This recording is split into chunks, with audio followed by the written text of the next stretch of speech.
for a number of years, I was a private lawyer in this town, and I represented the commercial bail industry. And I wrote the Bail Reform Act of 1993, which was sponsored by then-Senator Mark Morial and the state legislature. So I have a firm understanding of all of pretrial release. The pretrial release program here in New Orleans is an asset to our criminal justice system.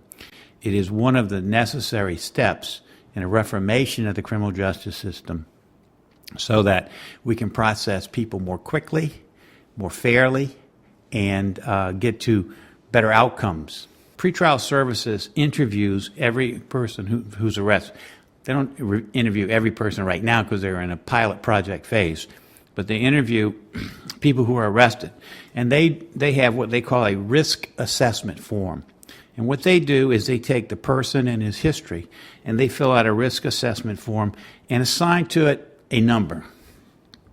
And the numbers basically say you're in this, which tier of risk that you're in, and then that number is presented to the judge with all the background information. It's presented to the district attorney and to the defendant's attorney.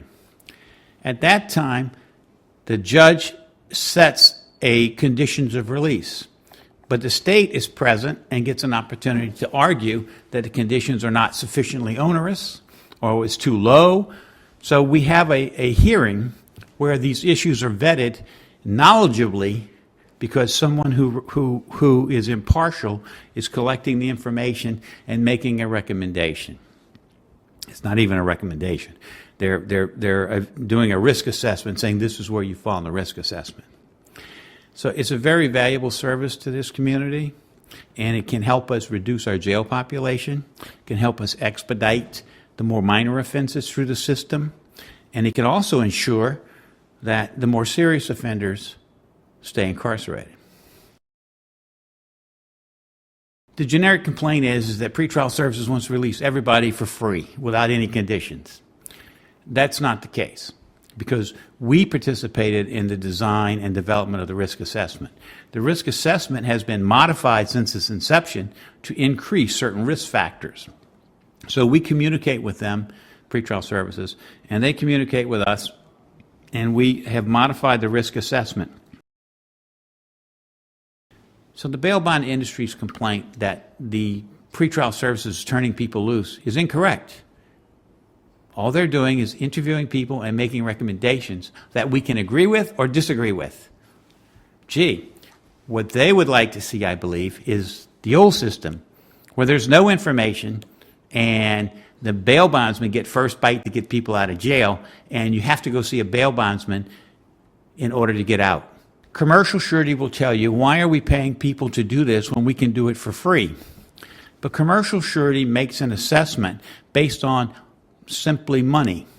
There is an unaddressed segment of the market that commercial surety has no interest in. It is those people with no money. As you know, we live in one of the poorest communities in America. We have one of the most entrenched poverty problems.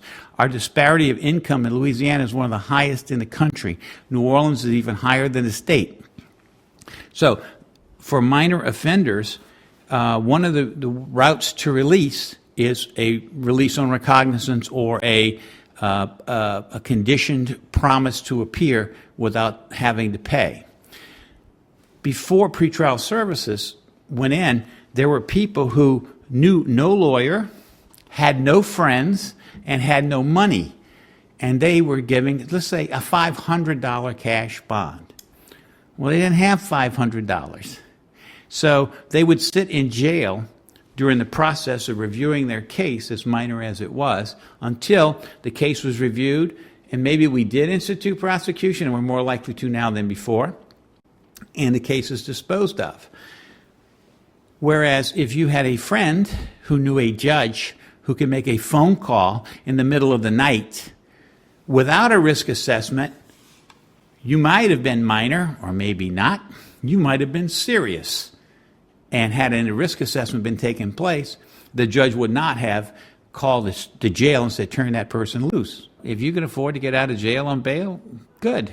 Pay a little fee and we'll take your money. But if you can't afford to get out of jail on bail, then maybe you should at least have the same opportunity to address the court in a way that will result in your non-paid release if somebody who knows a lawyer can make a phone call and get the same thing.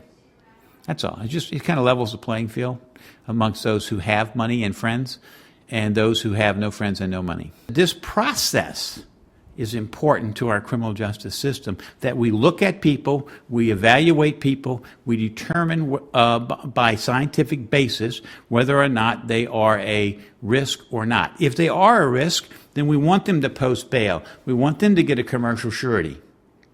We want someone to come in and say, I'll stand for this guy, and if he doesn't appear, I'll endure the penalty of his failure, i.e. I'll pay the state. So this is an important process to bring fairness to our criminal justice system. The nonprofit people from New York City are here to set up the program. They're aiding and assisting the city in establishing the program. When the program is established, it's still in a pilot phase. When the program is formally established, it will have to be handed off to a governmental agency. It's not going to be permanently contracted with the Vera Institute. They are basically a consulting group who comes down and helps people figure out how to solve problems. And they've been very effective in helping us reduce the pretrial detention rates in Orleans Parish. I work with them. We work with the sheriff, we work with the judges, we work with the clerks, and they have been very helpful. So I don't buy that argument. Under that theory, right, well, if it should have been done, and it is a good thing, then how come we didn't do it without them? All of these improvements should have been originated, germinated, and brought to fruition by local people. But you know what? They haven't been.